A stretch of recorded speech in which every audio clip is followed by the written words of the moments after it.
Yeah, we coming straight from the block where the thoughts run deep. Yeah, they don't stop. Homies kicking back, just sharing what we know. On the podcast, letting the world flow. Talking real talk, no filter here. Keeping it fresh, making it clear. From Nairobi to the world, spreading the word. Thoughts from the block, let your voice be heard. We on the block, we on the mic. Shouting out to all the people ready to ignite. Spreading knowledge, keeping it tight. The Block Podcast taking flights. Yeah, yeah. We on the block, we on the mic. Shouting out to all the people ready to ignite. Spreading knowledge, keeping it tight. The Block Podcast taking flights. So what's up, guys? Nesham Silvers here. Today we are going to be talking about the Block Podcast. Ndio tumeingia maeneo, and I think this podcast is gonna go far. Kama haujawahi tusikia, then this is your time to hear us, because we're going to be having topics, things that will engage you all the way, just to entertain you and to educate you at the same time. So today I have my homies up, my bros, my friends, and I need us to make an introduction to at least watu wajue sisi ni akina nani, the block imetoka wapi. I mean, we have a lot to drain to your ears, but I think let's start with the introduction. So I'm going to give the flow. I'm going to keep the flow open. I will do an introduction. Kila mtu aseme ni nani. Na at the end of it, let's see. My name is Colin Sorina. I'm happy to be part of the Blog Podcast. We have grown together, and I can't wait to see how far we'll go with this. Edwin Mushoki here. I'm very excited for what we have started here. The topics that we are going to discuss, they are going to be very engaging topics. Hope you like them. Yes. Vivi guys, Guitar over here. Such a pleasure starting something like this. We've grown together. Tumeanza kitukai, and we hope that we'll continue hitting more goals. Endelea grow even too. Knowing each other and having a supportive community with us. Yeah. Wagwan ndio kudonjo na ndio tunadunda kudonjo mastani dedide. Emilio anatanga ule wa makelele. Mimi ndio kwa imbogi. I'm the noisiest person. I go by the name V only V Mufasa. So hapa tutakuwa tunachambua topics moto. We are newbies bana. Watu waende pale wakule subscription bana. Kula subscription, kanyaga hiyo button wewe. Substance over high. Ndio hiyo sasa. Hi guys, so I'm proud to be here. They call me Bavaka, and kama kawaida it's all about love and fun. So guys, we want to discuss and share a lot with you. So always be tuned. Anakuanga mzungu mweupe. So up next, Nikki. Yeah, what's up guys? My name is Nick. It's a pleasure to be here, man. We've been talking about this for a while. It's a pleasure to finally to bring it into reality. Follow us on the journey, man. Hey, producer wetu pale, ler. Jana Madrid ya watu wa Rasta oye. Oye. Alipigia wajako ya kura Hey guys. Hey, what's up bro? Ler hapa. Honored to be here na my brothers as we dissect and discuss various topics. It's nice to be here. Thanks. Very nice. So everybody, that is the gang in the house. I'll need us to crack down and let you know maybe tulianzia wapi and how we came to know each other until the day we decided that the Block Podcast should be born in the year 2024. So naweza taka tu niwaulize majamaa, nani naweza kumbuka venye tulikutana kabisa, like who are the first people to meet, who introduced who to who? I think I'm the oldest boy here, right? You think? Continue thinking. Yeah, so okay, basi mimi ndio ule baba yao, lakini let me not get down to that. I think I was the first person. That's how I was the first person to know. Okay, I was the first person to move into the hood, and then you guys found me there. So sijui, I remember we used to have instances hapa pale venye tulipatana, but I remember how I met Edu. Nakumbuka bana, mama yako pale tumepatana kwa soko kidogo ameniambia kuna kijana barubaru hivi ni nafaa kumwenda nimsalimie, and that's how I came to know you. And your mama made some tea there. Kama kawaida, if you come to a setup, African setup, lazima uingie kunywe chai pale useme umeshukuru. And that was the first instance I remember meeting you, Edu. Hiyo ilikuwa mwaka gani kweli? Really. Mtasema miaka zeni kweli.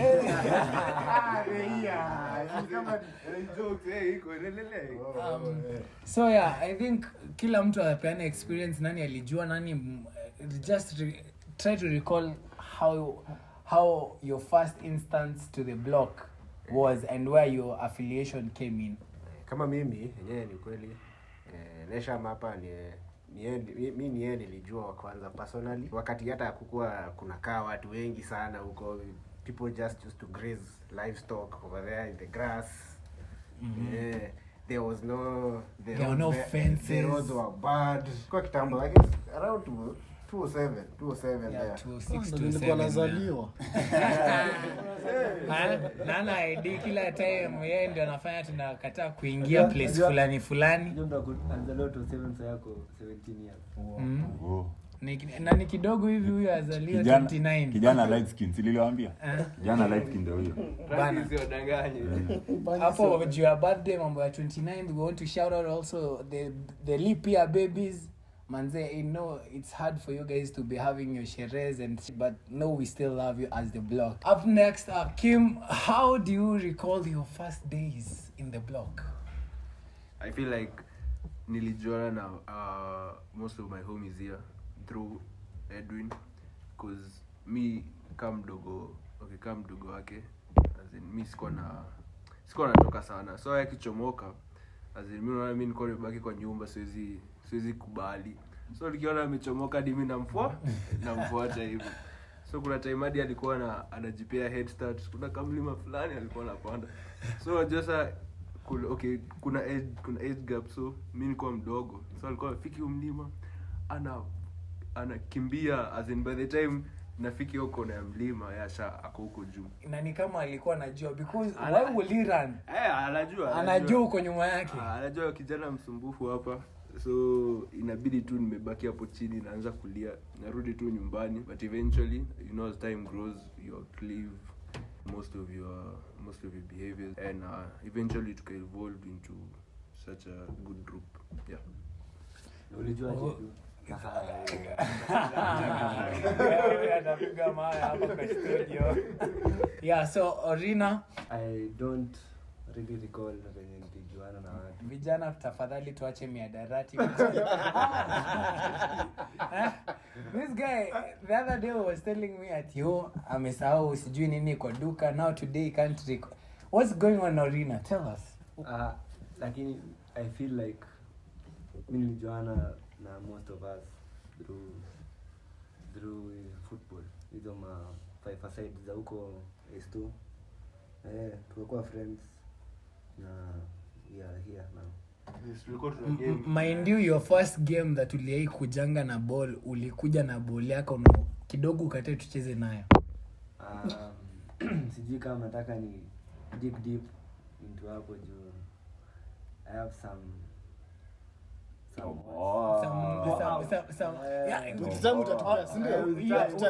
time as the tea cooks, utaangushia mafani hiyo chai, we serve ikiwa hot. So who had Nick? Nicki Minaj, it's Nick, tell us. Bitches call me Nikita but never call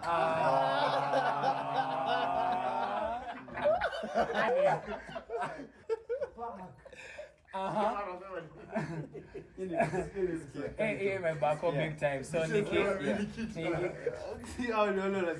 just a boy. Nini ladies? Tuendelee bana. Episode title. They call me.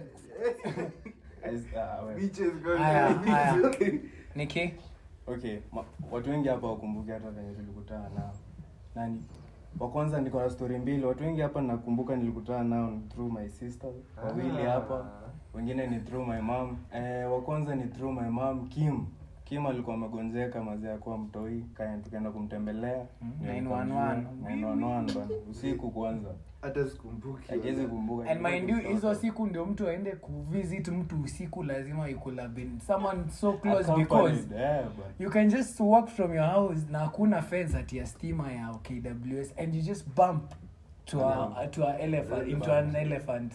But that's a story for another day. So it means that your mom was very concerned about his health. And yeah, he was sick. He was really sick. Hiyo unafaa kuenda ununulia mama ya Nick hapo a shopping bag.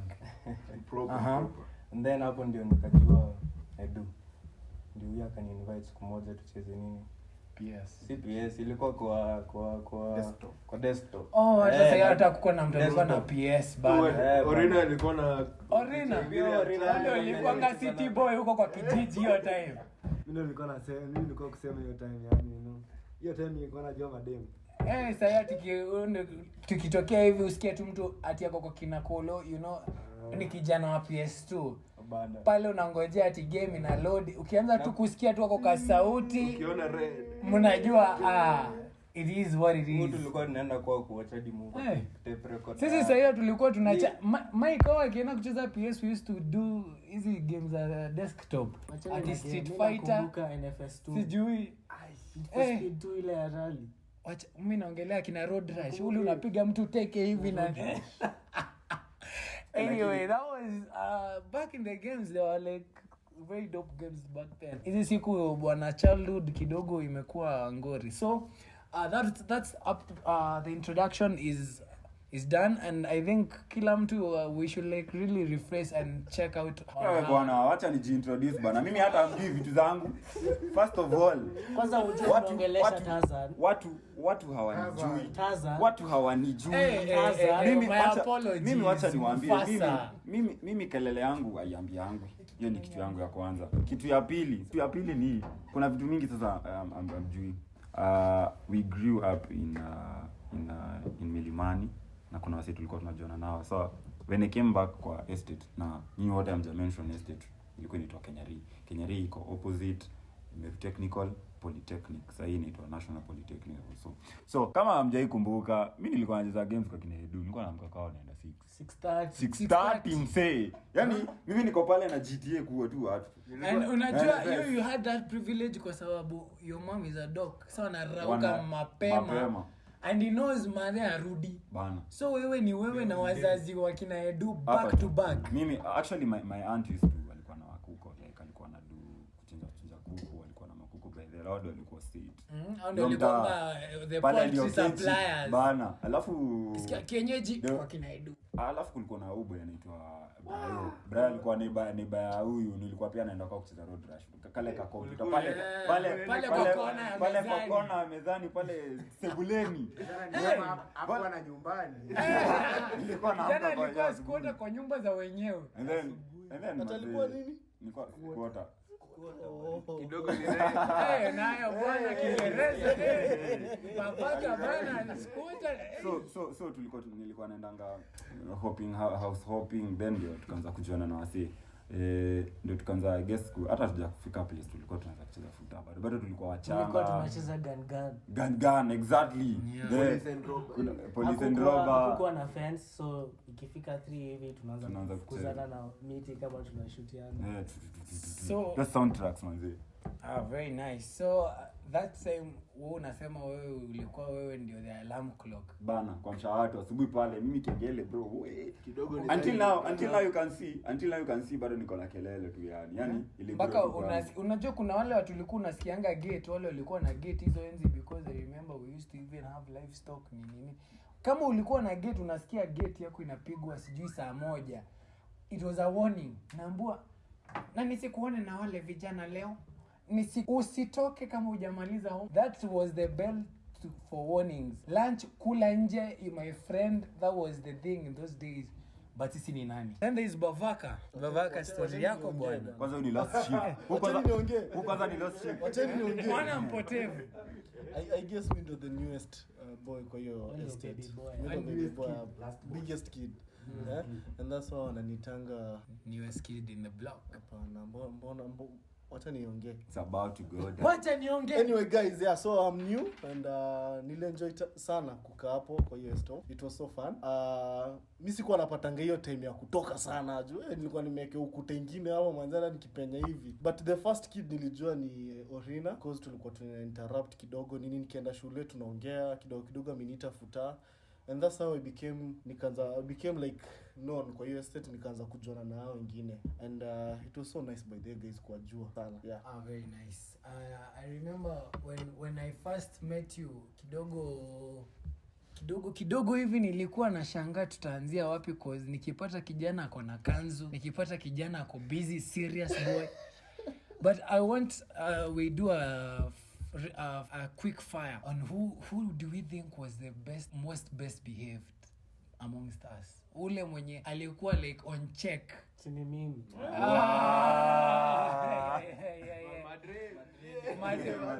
Madrid yani they mean like I guess roots and culture. Anajua kwa nini. I will also vouch for Farouk because I was he was ever on time.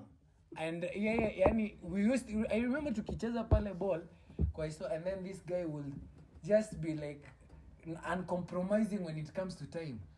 Watu kila mtu ako na curfew, definitely we are all kids, but this nigga ikifika time fulani ni hiyo time, ni time ya kuenda, mwambie come rain come njeri but I used to go whatever it comes, this guy has to go. That's why I'll vouch. Yeah, come anything, this guy will always be on time, man. So or what do you think? I think that is going as unmatched. Who was the opposite of that? Who was the ni Bavaka. Una vouchia nani? Who are you vouching for, Orina? I'll vote for Kim say On what ground? Oh, you have to say like why Kim? cause Kim ni msempole. Cause ni msempole ni nikusema nini? Yo, Mimi nadhani I'm denying vile mnasema ni Bavaka juu. unamjua. If kama hangekuwa na kama angekuwa amekaziwa. But I think it also goes the same way because respect and also discipline. Kim on his end, as much as being a good guy he is fine, but he was the sibling, the toddler of amongst us. And my brothers wetu wadogo, so like they have always to, hakuna venye utakuwa nje na brother yako ako nje. It makes sense. Your mom akikuja na bisha, So umeona kwa nini na win? He doesn't have an elder sibling. Yeah, like yeye ndio huyo msee. So still but funny haizi kwa mimi. Pia nadhani mimi ni mdogo, mlikuwa mnaniambia goja kidogo hii mambo utafanya nini. So mlikuwa mnanistrict. Kulikuwa na hiyo aspect. So we were also the parents. Kim pia alikuwa anafanywa hivyo. Mimi nakumbuka kuna times man tulikuwa tunacheza vitu zingine hapo crazy. Then mnamwambia tu wewe tulia kwanza. Yeah, Enda fanya assignment. Actually ndio alikuwa anamkalia. Sana. alikuwa like enda kafanya assignment ukoje sasa. But he was just covering his own skill, right? Kweli. Yeah, okay. The opposite of that, who was the baddest in the group? Who was Orina. Orina. Honestly, Orina. And I know why. Tell us why. Nasema Hata wewe by the way. nimeshare mimi. Hata mimi. Yaani kila mtu. I think yangu sikuanga the baddest, but I was just social. You know there's a difference between baddest and being kichwa ngumu. Yako ilikuwa kichwa ngumu. Because ilikuwa ngumu. Ilikuwa graphite.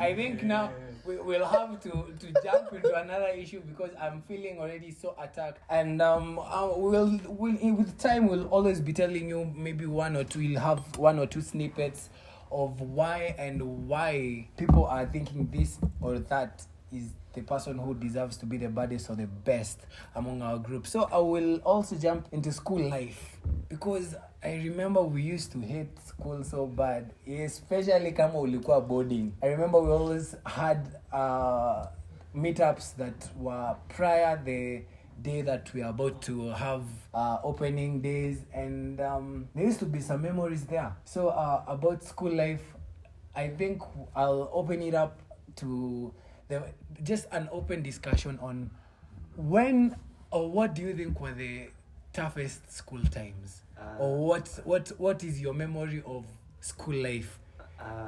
I'll say the best school was Salem Academy. I was there, but I disagree. People of Salem should be listening to this. You're vouching for your school, for your former primary school, as the best primary school My of school all was time. the best. Huyu hata hataji jina ya shule, anasema tu the school was the best. Objection. There is just nataka tu kucross hii point. Hii point tu nitahamu tu. Nakumbuka nilikuwa nasomea Friends Academy. Na wanaijua. But the story crosses here. And these are the rich kids. When you hear someone call and mention Feds Academy and you know it's in Meru, you just know it's class. That's like USIU or Rihanna down there.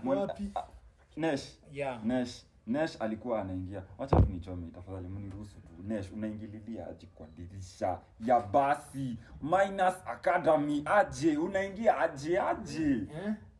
What did I say wrong? Jitete. Nimesema ulikuwa unaingia kwa dirisha. Hata ukikumbuka ukiingia kwa dirisha ya basi ya minus.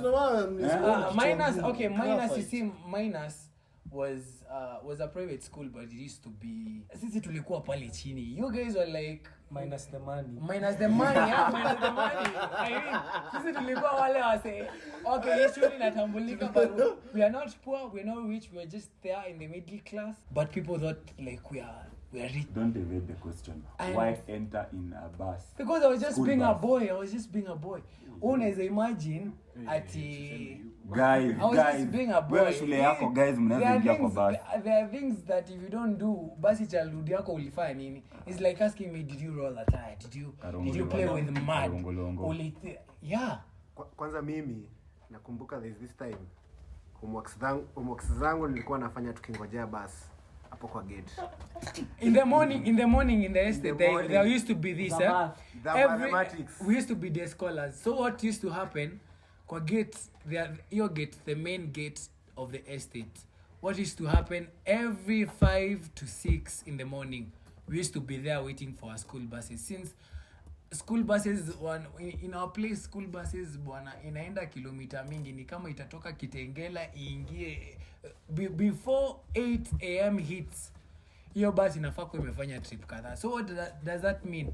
Wale watu wa karibu wachukuliwa haraka and wale wa mbali watachukuliwa wa mwisho, but you have to be early enough so that the bus doesn't leave you, and if the bus leaves you then you'll be in trouble because wazazi pale wataki kujua, utajibu mashtaka. So that's why we used to like get up early in the morning, go to the bus stop and wait for the bus, and that's the time we'll find mochoki. And also sometimes I remember Nick pale akitupita akicheka since yeye Salem mwache hivyo ameitetea. Hakuwa na basi saa hiyo.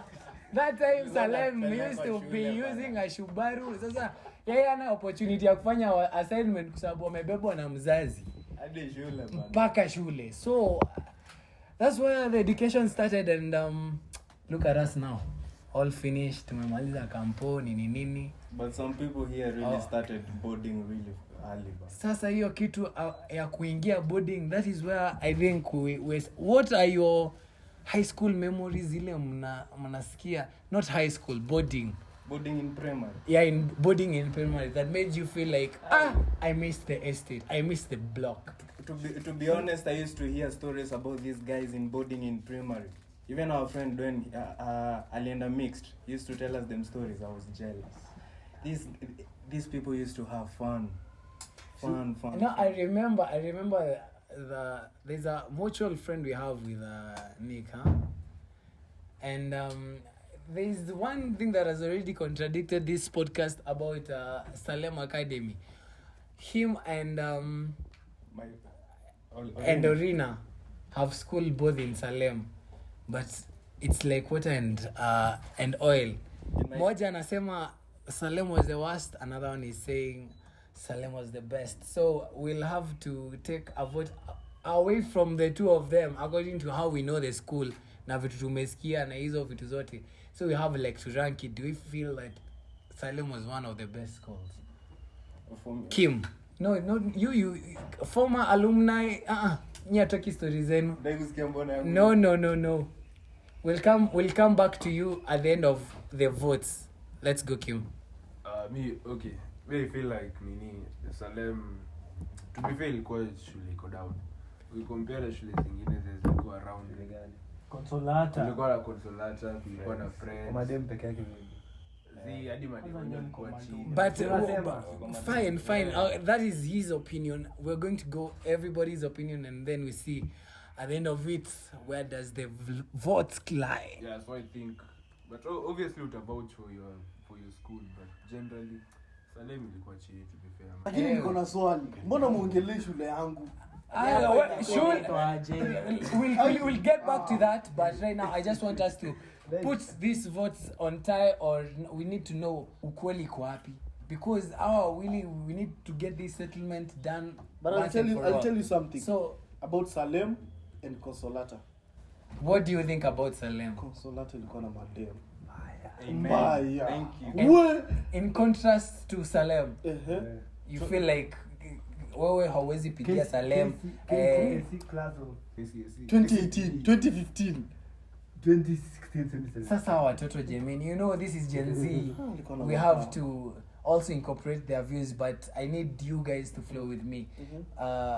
That was Bavaka's view. What about you, Mochoki? Kama mimi Salem ilikuwa shule ndogo sana. Hata hapo na uwanja. Oh no. Kuna kawanja fulani kadogo. Kapa. No. Ay. So you feel like Salem was just a small school. They had the infrastructure, but for them to go to play, they had to go outside the school and go to another field. Yani mnavuka uwanja na nasikia ni ya kukomboa. Mtu pale anapanda mahindi na nyinyi kama shule mnataka kucheza PE. What was the truth of the issue? The truth is we had a very big pitch. It's just that it wasn't in the school. Is it still there? Actually now it's like a boarding. Ama saizi tutaenda kwa hiyo uwanja tupate plot ilijengwa. Sijui kanjo waliweka. What is the field right now? Mocheke alijenga some hostels. You see now the school right now doesn't have a field completely. Right now it doesn't have a field.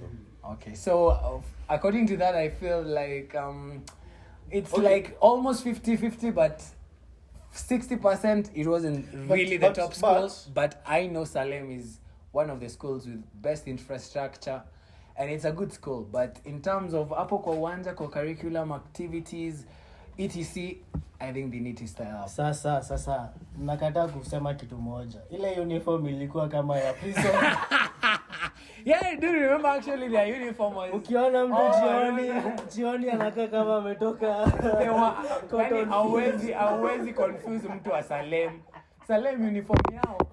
Yani ukionea mtu huko in the horizon, socks imeshine huko, inakaa ni maroon, alafu alikuwa na kizungu nyingine make sense. Maroon, white. I think also these are things that will make someone vouch for a school or not. Hiyo ni kama ukisikia mtoto wa Salem haezi potea. Huyo ukimwona ile kona ama ikona, nobody cares. Asubuhi anavaa uniform. Unajua ni nani? Anachoka tu. Bana amesoma 1 week ndo ametoka shule. Alafu alikuwa na basi nyingine imechoka.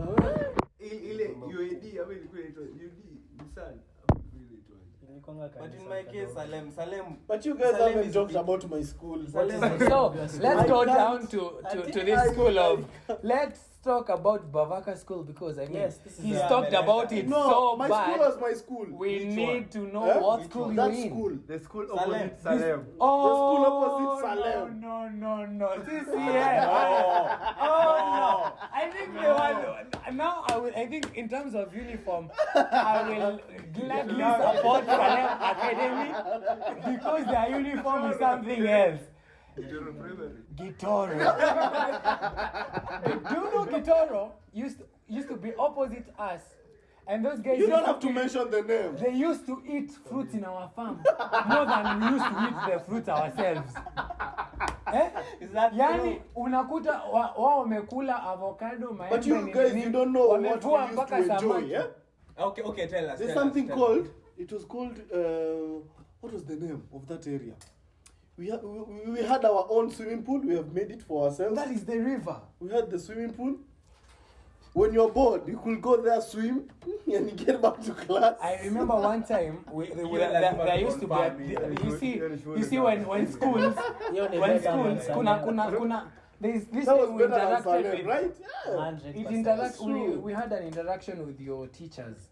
Walikuwa nakuja hizi exams zenye zilikuwa zinatutoanga, zilikuwa sijui zinaitwa ni Jesma ama ni there used to be this series exams. They call it another name.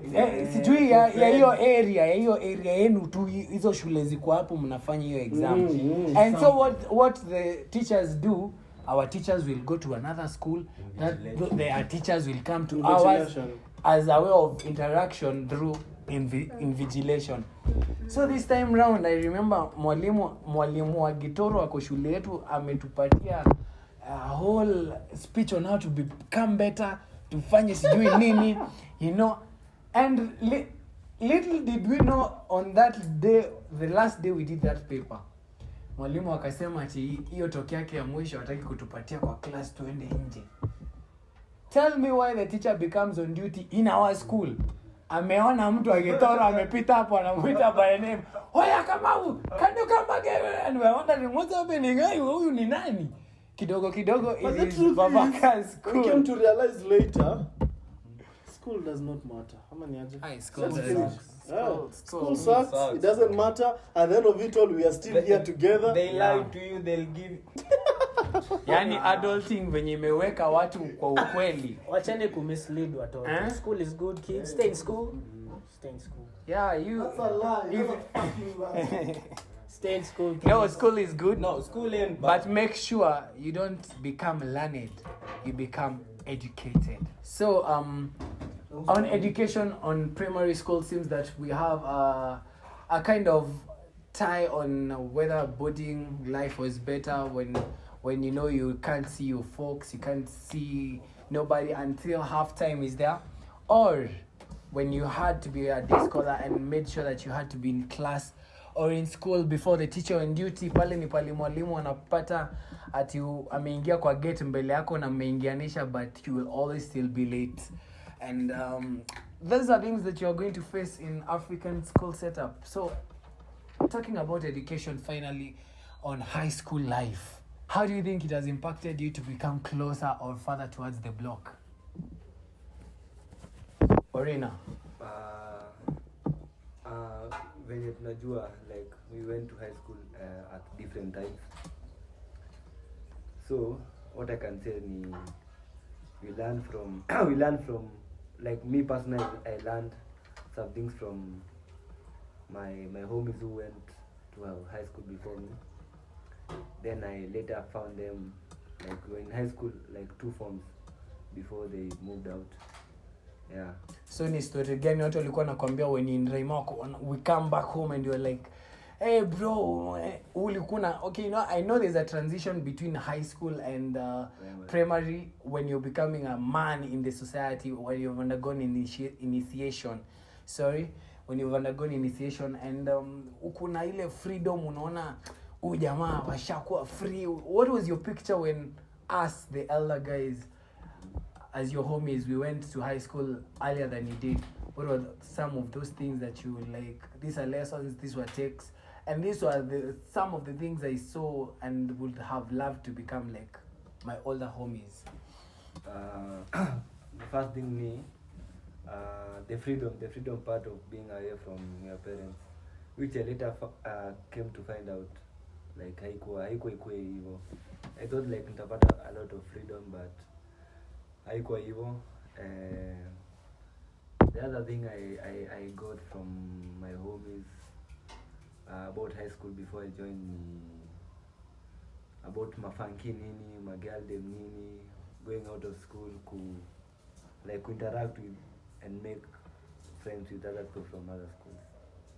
Hey ladies, man, and I hope that I don't even hope, I already know you are a ladies man. Onanga pale ukishafanya celebration umefunga, and like woo! We all know the story of but he's going to be one of the right now he's an underdog, but trust you me, he's going to play EPL for Kenya one day. or so we think, because sababu nao kisha itiwa contract fulani ambao usaliti nchi yako wacheze. We all know how celebrities goes by unless the Kenyan government of course reviews the sports. What about you, Nick? You didn't have a brother. I had sisters. You had sisters. So how was the transition like from Raima to The first thing my sisters told me, once you get to high school, music is going to change. Easy music unasikizanga. I used to love rock. That's the only music I listened to. And was rock part of an impact from your sisters? Because I heavily felt like that music genre was from them. Okay, they loved it because it was lovey-dovey sometime and shit. It was lovey-dovey and ilikuwa na mambodhe, ulikuwa unaweza ukatia mdem vizuri na hizo words, hizo lyrics. So in terms of the block, you feel like the music that you used to listen hizo siku pale tunakuambia ati nikiacha kusikiza hizi ngoma na sikipata amesikiza Lavina hapo akina Demi Lovato ndio wamejaza kwa ngoma kwa nyumba imelipua system, and sisi tumekuja like my god asai kuingilia playlist yake ya kitambo. Wewe acha mimi na Mike tulikuwa tunasikiza Lil Wayne hapo kwa fence. Tulikuwa tunaongea walai. That is that was you back guys then. We had a lot of chemistry. Kwanza tulikuwa tunapenda Spider-Man. Actually hapo ndio Tarzan ilitokea. Nilikuwa naitwa Tarzan nikiwa mtu huyu. Unacheza ball. Bana. Hapo ndio tunangu ilitokea. Ni Mike alinickname ya kuruka. Nilikuwa naruka ball. That's when niliitwa Tarzan. Kama watu wajui. Na sasa yani funny how life is. Kitambo ulikuwa unarukia ball lakini sasa hizi ni unaikataa. Bana start. I've played b-ball for a long time now. B-ball imenichosha so. Hiyo utajua kesho, hiyo utalode kesho. Ni sawa. For now, what about our photographer, Mr. Cameraman back in the day? Cameraman. Edu. Sasa, mimi high school. Kwanza acha niseme mimi high school nilipelekwa. There was a lot of bullying. A lot of bullying was happening there. Na huko unakaa na amani. That was the time prime bullying was happening. Hawezi maliza siku kama form 4 hajakwambia uokote giza uweke kwa box. And unajua the funny thing is people actually think that these things are jokes. But hizo siku my friend, being a Form 1, I remember being a Form 1, I went into a very good school, but I hated myself for being a Form 1. Unaweza imagine unakuwa slave wa mtu ndani ya shule. Na kuoshea form 4 shirt. Mimi nishaosha form 4 shirt. I know these are things that guitar will definitely not relate to. Because saizi bullying imekuwa mpaka serikali wametambua bullying, you will have to manze, you will have to face it.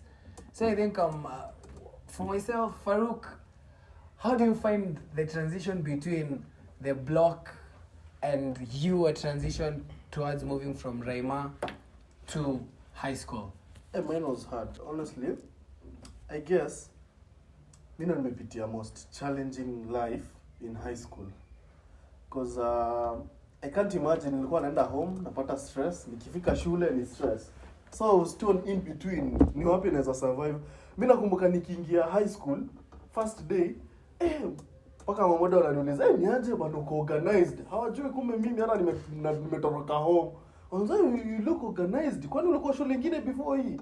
Kumbe ni home bana. Kumbe home kumewaka. Yeah. So me I used to prefer nikae shule more than home, to be honest. And those days we couldn't really tell if you're going through shit because I remember I'm good at hiding. Your lifestyle was so hidden. Sisi tukikuona ni ball home. Yeah. There really did used to be a level pale mimi nakuja kama na rantia naambia mimi hata mama yako hizi niambia hii na hii na hii. Sasa mimi nimetoka kupashwa kuhusu like your problem is even minor than mine. But when it comes to you, Babaka used to be more of a silent. But you know the problem is until now you can ask Corina, we have been together for so long and atakwambia may suffer inside but not outside. That's who I am. Huyo yani akipewa saizi suti ya the one and only who the guy our Tigashago I'm talking about Peaky Blinders, the guy Tommy Shelby. Yeah, ukipewa hiyo suit unaumia kule ndani lakini outside You won't see it. you'll be like I'm still king. This topic is hot because when I remember my high school life vijana, I think that was the most troubling time. Kutoka kuwekewa kesi in the block, sijui nini. We used to be like the guy your mama warned you about. Don't walk with that. Usipatikane na huyo. Ati dinesh ulikuwa naye. Used to be like crazy. That was just the tip of the iceberg. And I know there are a lot of topics zenye tunaweza ongelea on how holidays are, how we go for parties together, how we do organize them, and even from our crushes of back then, we have a lot of stories for you guys. So we'll finalize our podcast today on why we decided to call it the Blog Podcast and how it came to life. I remember we've been having this discussion, but on light notes since COVID times, but in real sense, it's 2024 and it's time for us to know why and the reason why the Blog Podcast was born.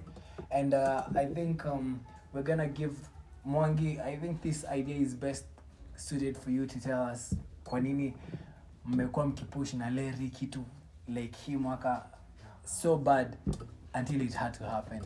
So hii kitu ilikam like a random idea. Tulikuwa tuna try kushoot reels kwa kina Mike. I guess ilikuwa last year. Sikumbuki ilikuwa lini. Practically tulikuwa mimi, Nick na Mike, tulikuwa tumeenda kwao, walikuwa wanafanya piano stuff, so nikamshow mbona sikuwa na shoot like small pieces of art na tuma like Instagram akaniambia apendi kuonekana sana nini WhatsApp, but bro, I guess to bear with us cause after like 10 something tutakuwa tushaanza kushoot video, so come up kama idea. The block ilikuwa jina ya kitambo. So when you come to chip in, that's when we had to take an idea. So we had to take it to another level. I asked people to come to a podcast, and we all agreed. We had a meeting to meetups 1, 2, 3, and we were hoping for the best actually this year. By the end of this year, and by the end of most of our episodes, we are going to be able to shoot some videos, short clips. So expect a lot. What was subscribe, follow us on all our social media platforms as the Blog Podcast, and we're going to be sharing more and more content. So what will keep it locked now? I feel like your answer has really heartbroken me because I thought I was the reason and the empowerment for this Blog Podcast.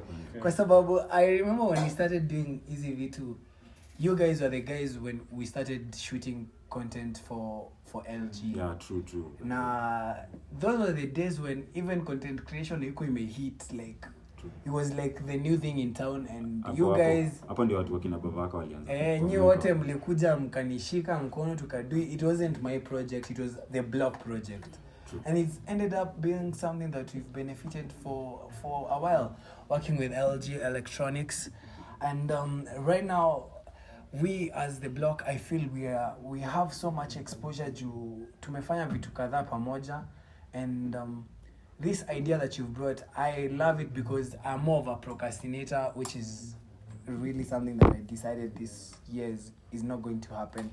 And the way I'm checking you decide it's like this. I like the way the boys always, it's like we have to do it today, tomorrow we have to do it. It's just an immediate effect. So I think that is something that is really helpful to know where we came from. And now as we finalize, what is it that our viewers, okay, mliamua let the Block be there, but what really do our listeners have to look forward to? Juu sasa washajua tumejuana aje, they know the story of the Block, they know how the Block podcast came to life. So how or what should they expect in the near future? Probably so frequent or not, we are going to be posting our own stuff, but what is it that they will be saying? The Blog, mimi naingia ni subscribe the Blog podcast, nisikize 1, 2, 3. So what does it really, what can you say that the Blog really does? We have expected lessons in every single podcast, and everything that we are doing so far. So expect good lessons, expect new things you're going to be learning. We're going to be doing a lot, so expect a huge amount of productions from us. And by the end of the year, we are coming up with a movie. You never know. So keep it locked here. Auto subscribe. So guys, msisahau kusubscribe because we starting nataki kuacha mtu yote kwa hii safari. It's a round the world journey, and we want you to be with us from the word go. Moving forward together, just like some bank, I don't want to get down to that, lakini we should be pamoja pale. If you hear about the blog podcast, you like it, tumia bana mabeshte zako, tumia wazazi, tumia anybody that you think is close to you and who will grab a lesson or two on the blog podcast. Thank you for being with us. Still stay tuned. Don't forget to subscribe, like, and comment. See you on the next blog podcast. Super episode 1. Yeah, we coming straight from the block where the thoughts run deep. Yeah, they don't stop. Homies kicking back, just sharing what we know. On the podcast, letting the world flow. Talking real talk, no filter here. Keeping it fresh, making it clear. From Nairobi to the world, spreading the word. Thoughts from the block, let your voice be heard. We on the block, we on the mic. Shouting out to all the people ready to ignite. Spreading knowledge, keeping it tight. The Block Podcast taking flights. Yeah. We on the block, we on the mic. Shouting out to all the people ready to ignite. Spreading knowledge, keeping it tight. The Block Podcast taking flights.